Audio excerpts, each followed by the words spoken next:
Hello, good afternoon, and welcome to the Midday News on 3FM 92.7. My name is Beatrice Adu.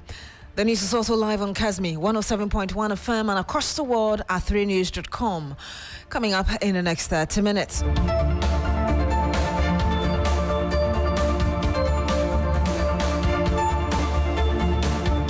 Former board chair of Ghana Infrastructure Investment Fund GIRF, Professor Amio Ekumfi, who's been charged with causing financial loss in the SkyTrain scandal, faced to show up in court for the second time. We'll tell you more. Also coming up, a new poll by Global Info Analytics shows 53% of voters support the recent decision by President Mahama to suspend Chief Justice Gertrude Torkornoo, while 20% oppose it.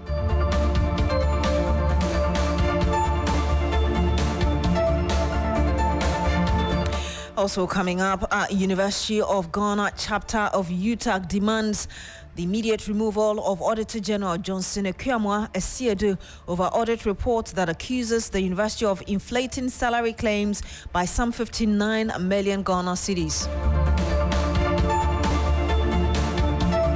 And much later, Mayor of Accra vows to restore order within Central Business District as they kickstart a massive decongestion exercise. We'll bring you the latest on this.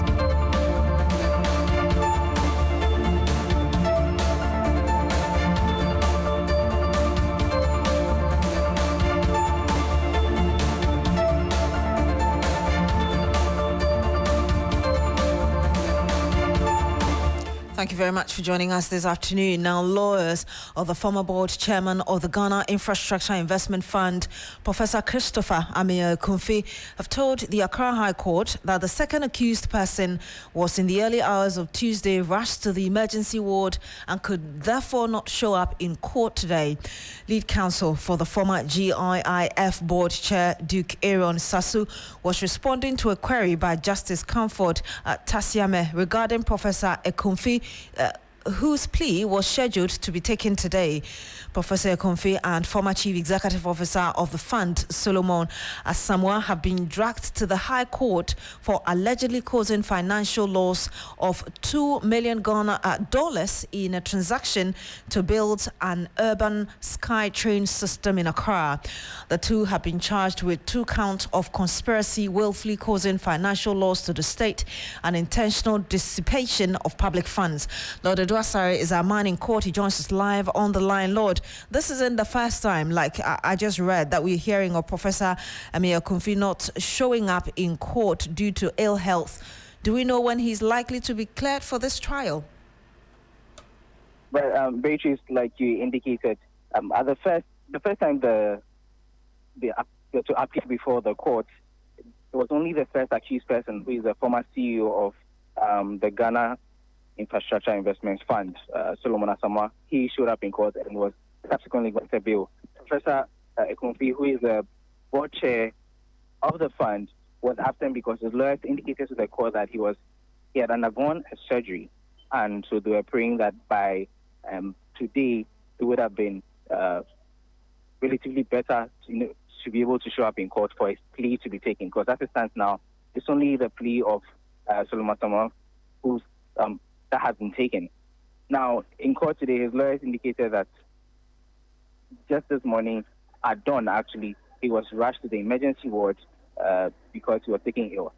Now, the judge hearing the matter, Justice Tasiame, he indicated, he seemed surprised, really, and observed that, and actually stated that it appears every time the case is up for hearing, Professor Ekumfi is unwell. By that point, his lawyer, who was led by Aaron, indicated that he actually prayed for more time and said that he's hoping that by Friday they'll be able to bring their client to the court for his plea to be taken. And so the case has since been adjourned to next week, Monday, for the plea of Professor Amio Ekumfi to be taken. That is if he's able to show up in court. Another thing that you have just 1 minute. And we'll try and reconnect to Lord Adwasare, who is our court correspondent, and bring you some more on what happened in court today.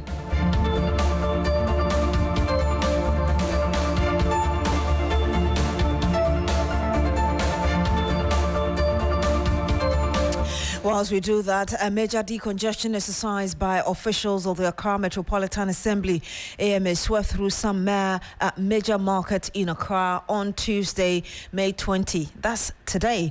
The exercise, led by the Mayor of Accra, Michael Alote, saw places like the Kantamanto Market, Tudu, Kimbu Senior High Technical Area cleared of congestion to aid easy movement. My colleague Safo Abuahene was with the AMA task force and came through with this report for us.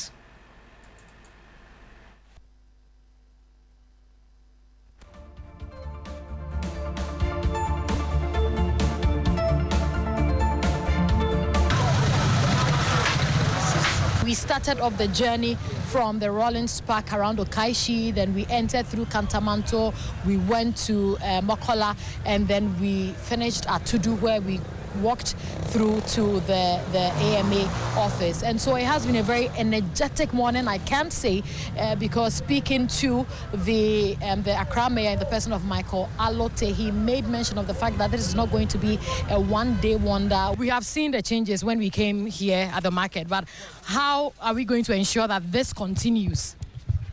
For the first time, I'm bringing young men and women. I'm giving them employment. I'm going to run a 24-hour.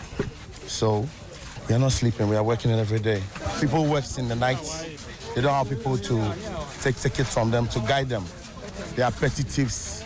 But this task force and this revenue collectors will be here. If maybe 6 hours, they're going to run shifts. Like how is it going to run a 24-hour economy? So for how long is this going to take today? Where are we going to? For me, we are going to Circle. Okay. From Circle, we'll go to Carnation. Okay. This is 2 weeks program. 2 weeks, so it's not just today? No. They are still going on with operation, asking people to remove their things, their sacks, their bag. The young man here who is doing the needful now. What you announced here? What? I would like to interact with this man. T-shirts. Kantamanto has say. Now I don't want to say me your neck say and then be exercise we are. Okay, okay. You know, time what about it? If you know about it, yesterday. And now when we say me your no exercise, this is not the first time. Say na feeling it. Yeah, fine, pa. Feeling you good, pa. What you me your no so. Me force bebre. Now we see for now free cocoa bodo ba. Unya kwa kura na wetia because my say do ma chekwa no mienu and my fam. And you see our bear we see for so we say that why neat. Why you near man? Yeah, dear. Now so come on. Who come on no so dey back when. Yeah, can be near there near page.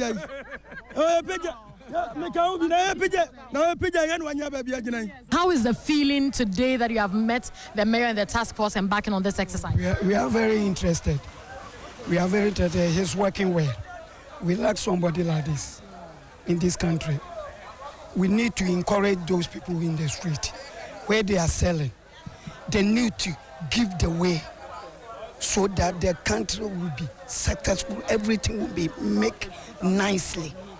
Because, in fact, the mess is too much. Saying a feeling next year. Oh, but you're good, pa. Emma, at a 4, empty me by and chair, but the first, no, not said your heart and uncle phone to me, right? Dabi. Excellent traffic is see. I must see Quan in your baby. Ever has say. Commission about a man of Pamoma in Baby on Beko. And Taban improved the baby now.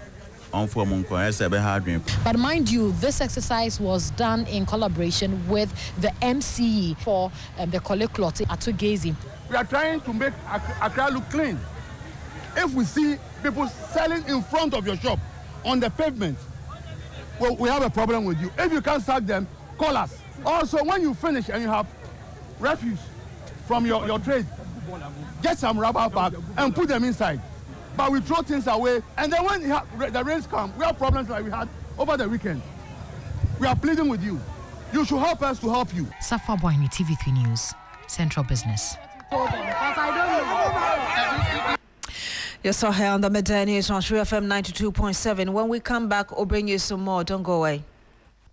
Hello, Ghana. It's a new year and Bill's Microcredit is here to support your dreams. If you're not working but want to start a business, don't let money stop you. With just your Ghana card, you can get a loan to turn your ideas into reality. Already running a business? Need more capital? Or are you a salary worker looking for extra funds? Bills offers fast and easy loans with no collateral, no deposit, and no SUSI savings required. Wherever you are, whatever you need, Bills makes it happen. Call Bills Microcredit today. Call 0596 920 833 or 0302 200 390 and get started. Bills is licensed and regulated by the Bank of Ghana.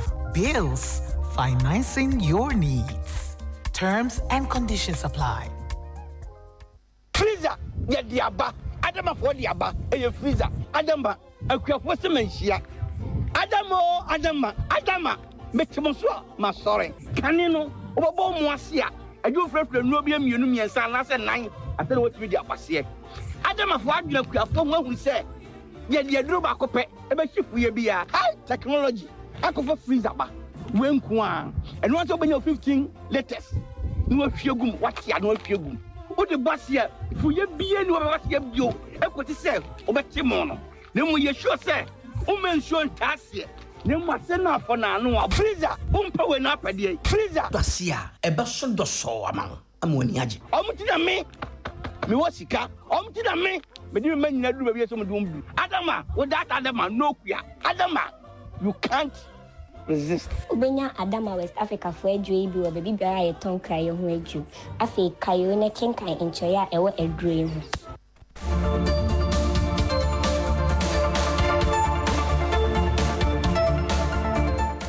And you're still here on the Midday News on 3FM 92.7. Now, the ongoing process to remove or otherwise the Chief Justice Gertrude Tokonu will not just recoil into the shadows. The latest, a petition to the president seeking the dissolution of the committee to determine the fate of the embattled CJ.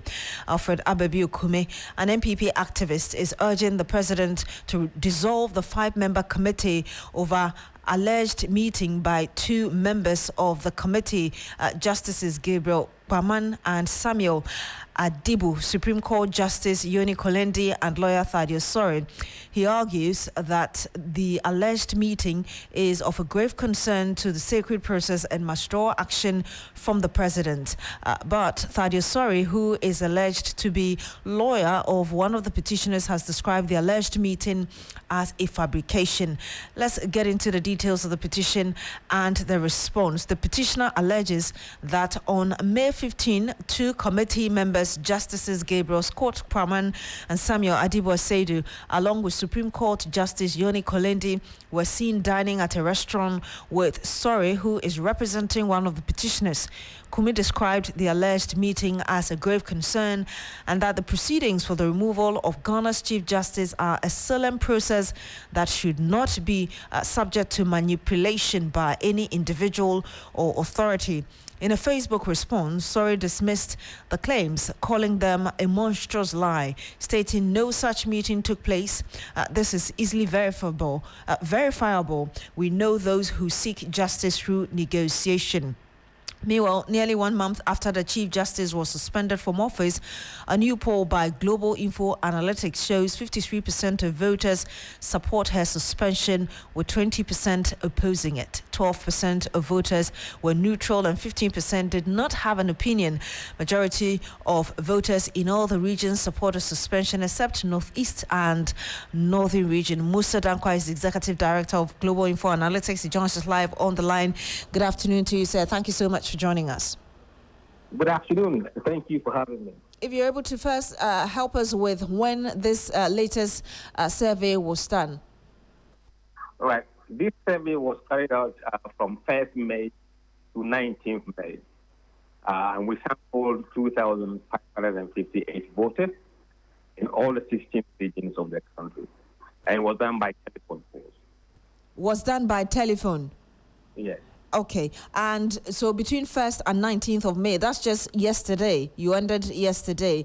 Aside from the 53% of individuals who are supporting the suspension and, of course, the 20% opposing it, together with the other minor figures you got, what else did you find in this survey?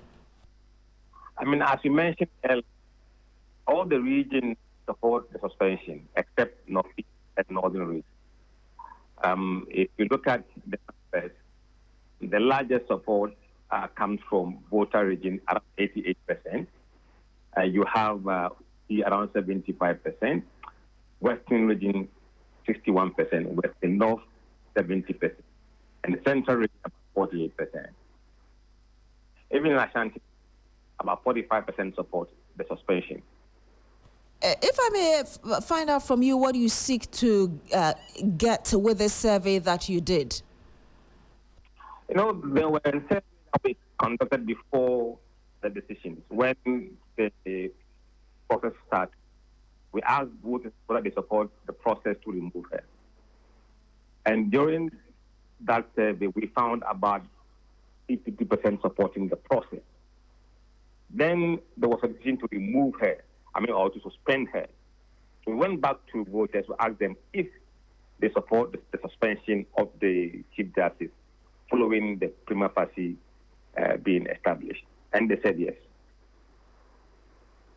What do you intend in terms of, or how do you foresee this very latest survey influencing whatever is going on as regards the committee that is currently looking at the prima facie case against the Chief Justice? It doesn't influence it in any way because where we are is a legal matter, not public opinion. Thank you very much, Musa Dankwa. He is Executive Director of the Global Info Analytics. Thank you so much for speaking to us.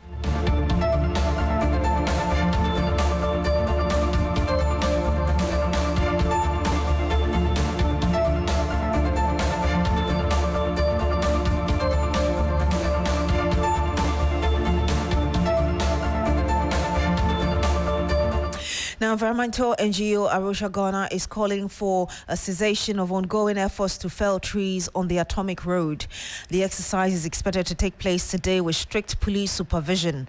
The order, according to Arusha Ghana, was issued by the Forestry Commission with support from the Ghana Atomic Energy Commission.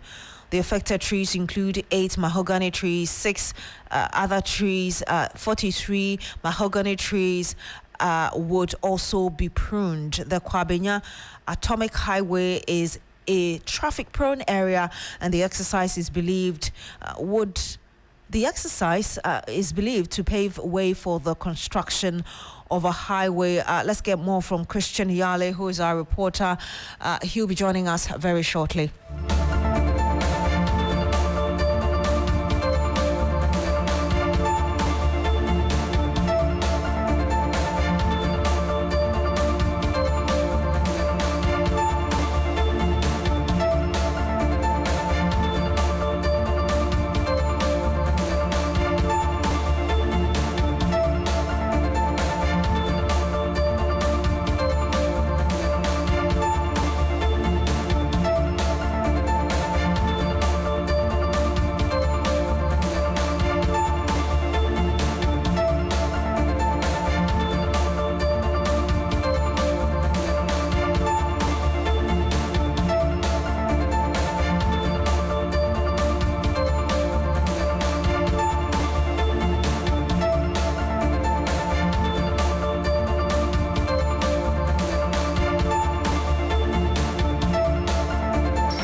Early every weekday because of you, to keep you on top of your game. Yeah! You are at the center of our universe. That's why we make it a duty to serve you only the freshest, hottest news and entertainment. When you want it, where you want it. Good morning, Ghana, Africa, and the rest of the wonderful world. Welcome to Sunrise on 3FM 92.7. Start your day well informed. Start with us on Sunrise on 3FM 92.7. Catch the all-new Sunrise Morning Show on 3FM 92.7 with me, Johnny Hughes, Helena Piampofo. Weekdays from 5:55 a.m. to 10 a.m. only on 3FM 92.7. 3FM, your urban lifestyle radio.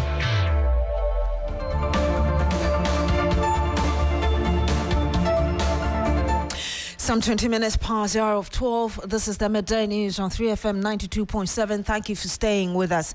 Now, the Upper East region is in mourning and shock following the gruesome murder and burning of Muhammadu Saidu Abugri, the Bongo district manager of the National Health Insurance Authority, NHIA, whose charred body was discovered in a torched vehicle at Nangodi in the Namdam district of the region. Sources say that the incident occurred on the evening of Monday, May 19, between 6 and 7 p.m. as Mr. Kugri was returning home from Bolga, the regional capital. Unknown assailants reportedly ambushed him, shot him, and set his car ablaze, incinerating his body beyond recognition.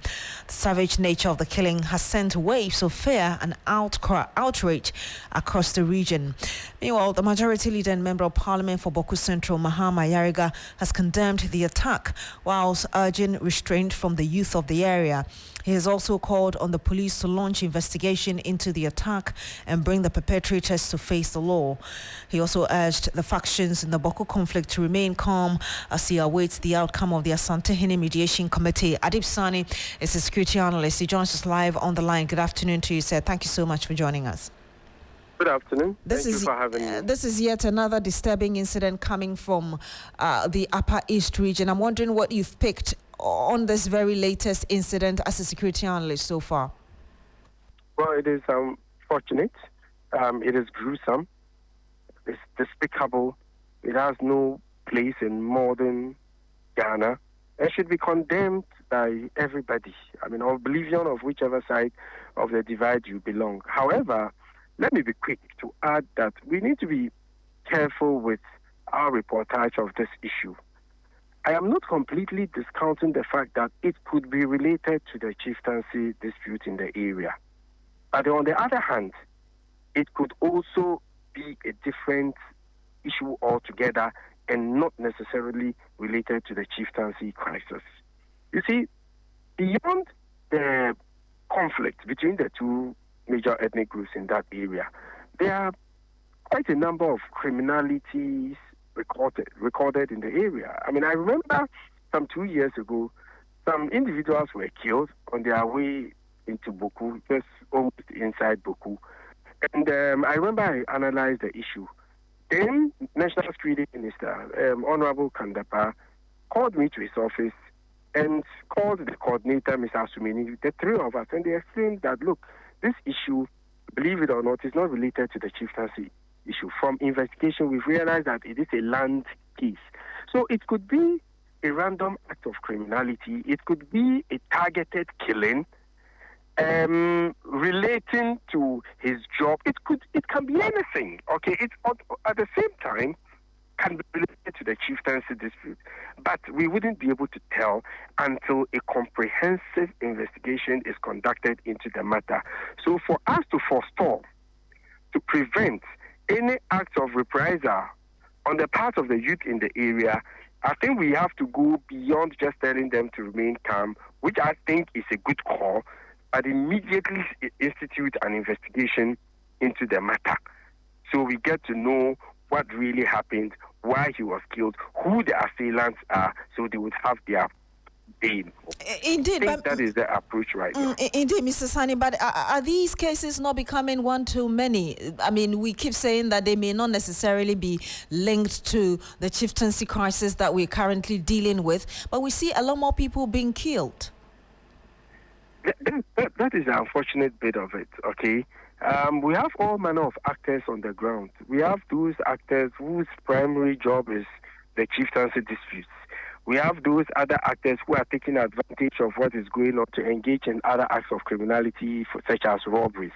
some take advantage to engage in drug trafficking, weapons trafficking, and even human trafficking. Okay, we have those who are taking advantage to engage in other forms of activities. So it's a cacophony of issues at play here. Okay, and the unfortunate thing is, for years on end, people have been killed, and very few have been held to account.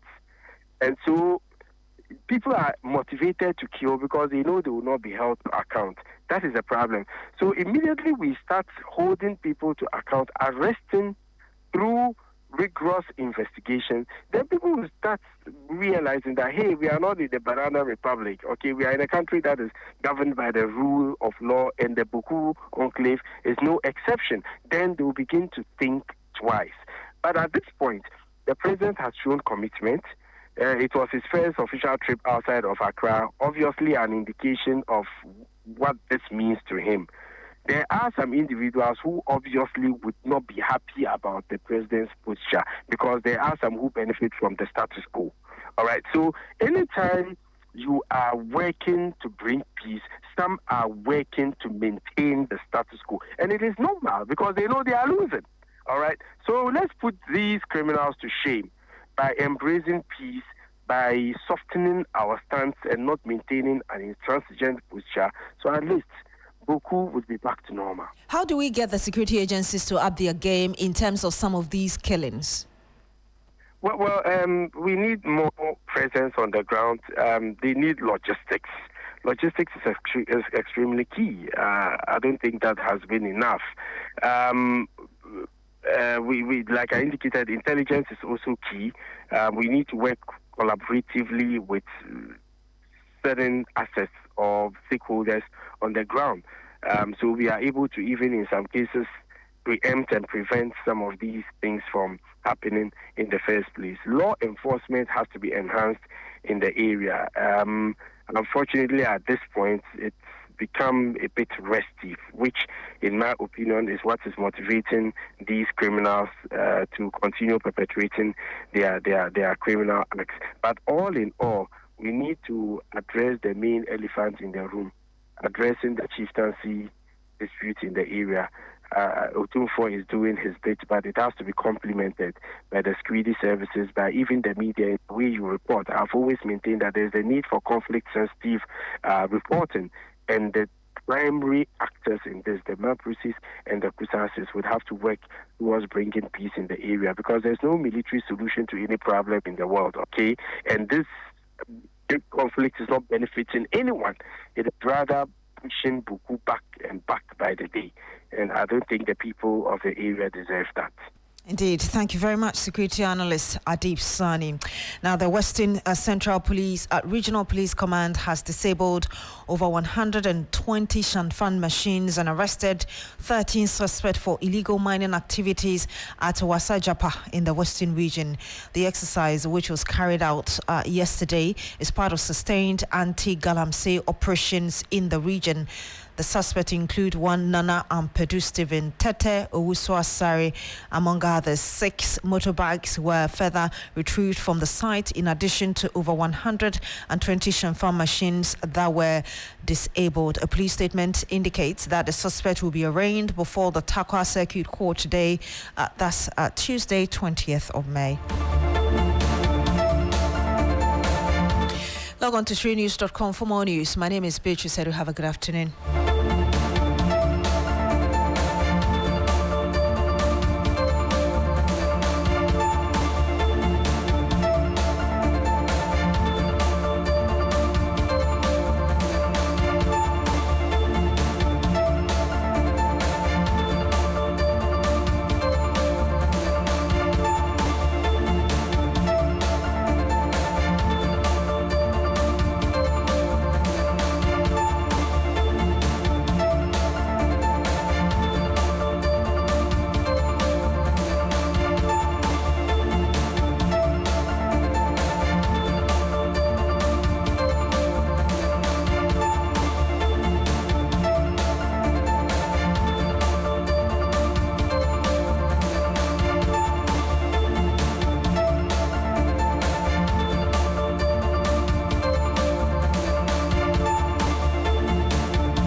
3FM 92.7. 3FM 92.7. Urban Lifestyle Get Radio ready, Station. Ghana. The road is calling and the wheels are spinning. It's the 3FM Tour du Ghana happening Saturday, 7th June 2025. From the heart of Accra to the border town of Aplao, we are pedaling for the planet in a thrilling 192-kilometer ride across Ghana's scenic eastern corridor. Whether you're a seasoned cyclist or a passionate pedal pusher, this is your moment to shine. Form your teams, grab your helmet, and race for glory in Ghana's biggest cycling showdown. Challenge your limits, conquer the distance, ride for sustainability, be part of history. To register, call 0531 100 927 or 0532 200 927. 3FM Tour to Ghana, powered by 3FM.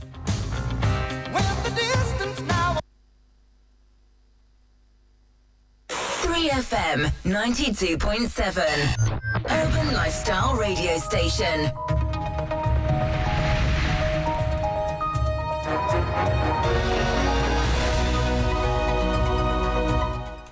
Hello there, good afternoon and welcome to Business Daily here on 3FM 92.7 with me, Michael Obodu. Coming up, Ghana Cedi set to end 2025 at 15 cedis 50 pesos to the dollar despite current gains as ratings agency Fitch Solutions predicts boost from record gold prices and current account surplus. Also, former Finance Minister Dr. Mohamed Amin Adam cautions against retaliatory tariffs on the U.S. From a tax revenue perspective, I do not encourage Ghana to retaliate for a number of reasons. Our total export to the U.S. is about 2% of GDP. Plus, government urges European Union to support Ghana develop resilient business regulatory reforms. Details of these and many other stories lined up for you. Please stay with us.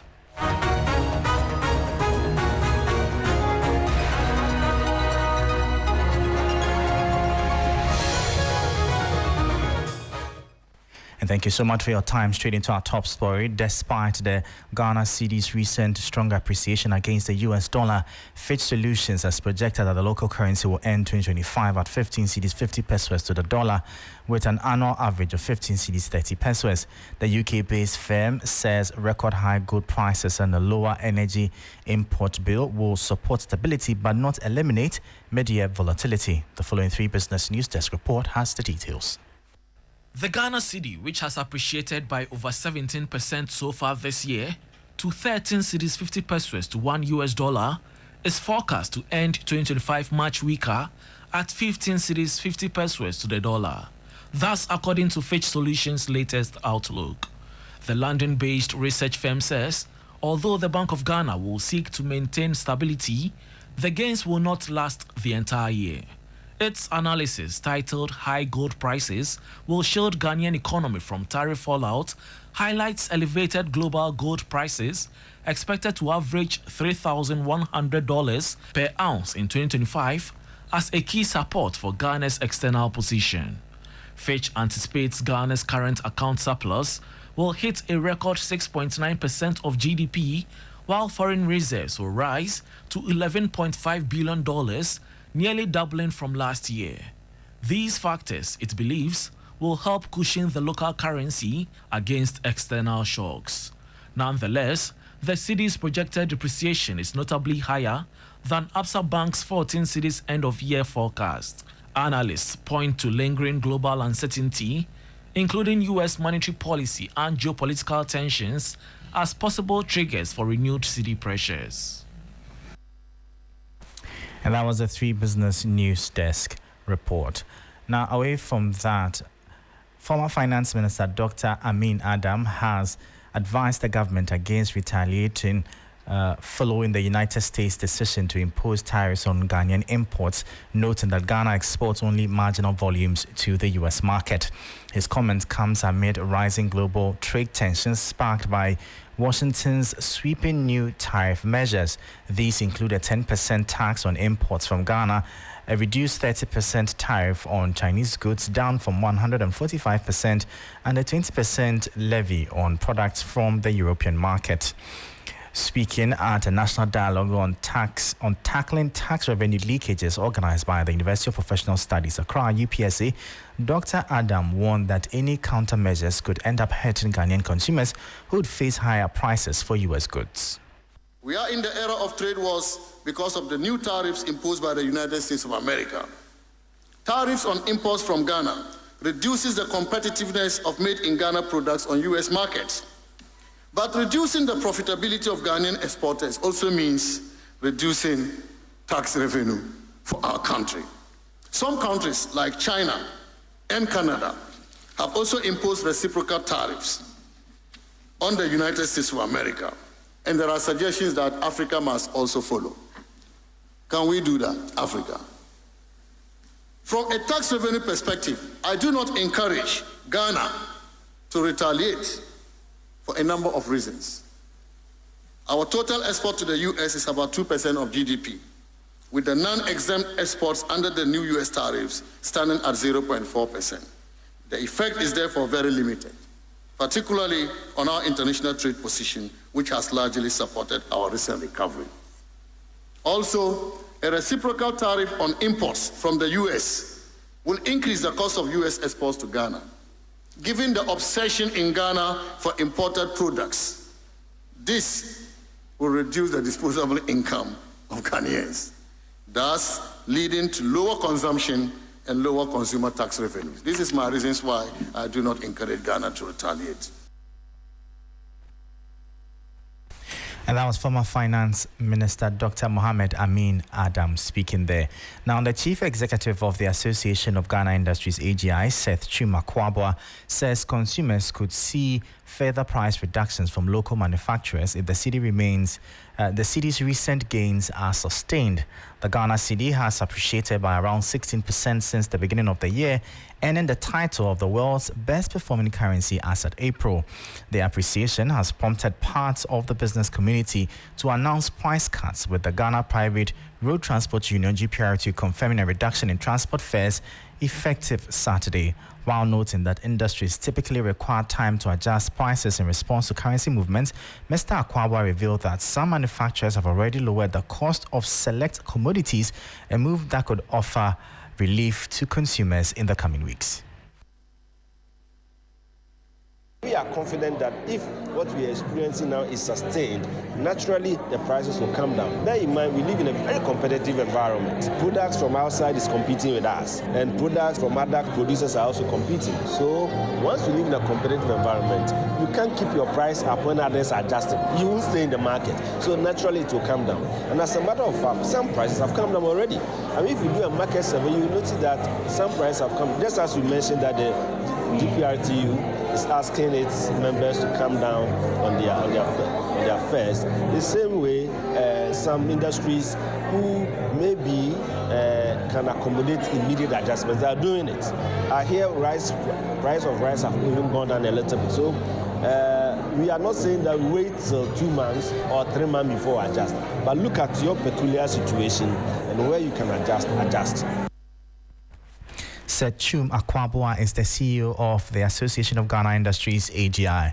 Now, the Minister of Trade, Agribusiness and Industries, Elizabeth Ofosu-Adjare, has urged the European Union to support Ghana in creating a vibrant and competitive business environment that fosters private sector growth and development.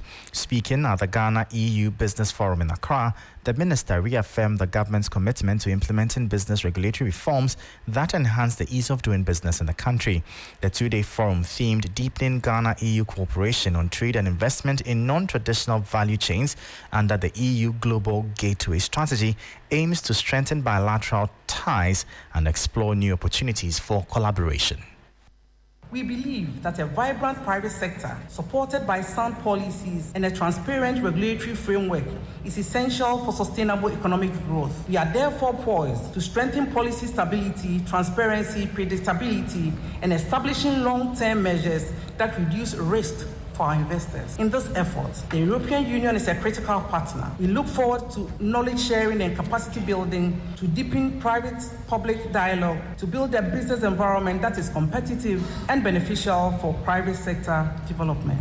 Distinguished ladies and gentlemen, let me be unequivocal. Ghana's vision is not limited to its borders. As A committed member of ECOWAS and a key player in the Africa Continental Free Trade Area, Ghana offers investors access not just to a market of 34 million people, but to a regional market of over 400 million people and a continental market of 1.4 billion and thereafter. This youthful population is the market force that must drive our investment decisions.